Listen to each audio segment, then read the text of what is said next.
এইমাত্র বরিশাল বিশ্ববিদ্যালয়ের একটি ভার্সিটির একটি বাস এর সাথে একটি রিক্সার সাথে সংঘর্ষ হয়। সেই সংঘর্ষে রিক্সা চালক অনেক গুরুতর আহত হয়। আর দেখা যায় যে বাসটি অ্যাক্সিডেন্ট করার পরও রিক্সা চালককে হেল্প করার জন্য কেউ এগিয়ে আসেনি। বাস থেকে কোনো স্টুডেন্ট নামেনি, আর তারা ভিতরেই বসেছিল অনেকক্ষণ ধরেই। আর রিক্সা চালক মানে মাটিতে গড়াগড়ি করতেছিল, ব্যথায় চিৎকার করতেছিল। এই হলো গিয়ে মানবতা, আর এই হলো গিয়ে আমাদের শিক্ষা। তারা একটি রিক্সা চালককে মেরে তারপর একদম চুপচাপ চলে যাচ্ছিল, এটা মেনে নেওয়া যায় না। বাস থেকে কোনো স্টুডেন্ট না নামায় এই জায়গার স্থানীয়রা, এই আমতলা লেকের স্থানীয়রা বাসটিকে থামায় এবং তাদের কাছে কৈফিয়ত চায়। তার পরবর্তীতেও তারা নামতেছিল না, তারা চলে যাচ্ছিল।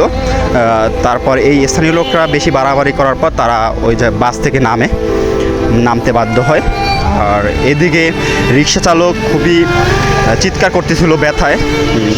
দৃশ্যটা খুবই মর্মান্তিক, এটা মেনে নেওয়া যায় না। এই যদি বিশ্ববিদ্যালয়ের স্টুডেন্টদের অবস্থা হয়, এটা মেনে নেওয়া যায় না। তাদের উচিত ছিল গাড়ি থেকে নেমে এই লোকটিকে হাসপাতালে নেওয়া, যেহেতু তারা যেই গাড়িতে যাতায়াত করে ওই গাড়িতেই এই অ্যাক্সিডেন্টটা হয়েছে। কিন্তু তাদেরও একটু বক্তব্য ছিল যে তারা ওই বিআরটিসির ওই ড্রাইভারকে বলে যে আস্তে চালাইতে, সাবধানে চালাইতে। এটা তাদের কাছ থেকে আমি বক্তব্যটা শুনেছি, কিন্তু কতটা সত্য জানি না, তারাই ভালো জানে। বাকিটা তো আপনারা ভিডিওর মাধ্যমেই দেখতে পাচ্ছেন যে কী হলো এই জায়গাটায়। আর এই লোকটার রিক্সাটার অবস্থা তো খুবই খারাপ। এই রিক্সাটা মানে একদম ভেঙে গেছে।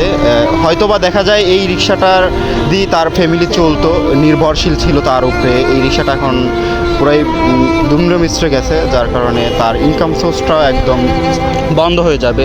সে বেশ কিছুদিন অসুস্থ থাকবে। তার রিক্সার ক্ষতিপূরণ, তার ক্ষতিপূরণ, এগুলো কী দিবে? বাকিটাই আপনারাই বলেন।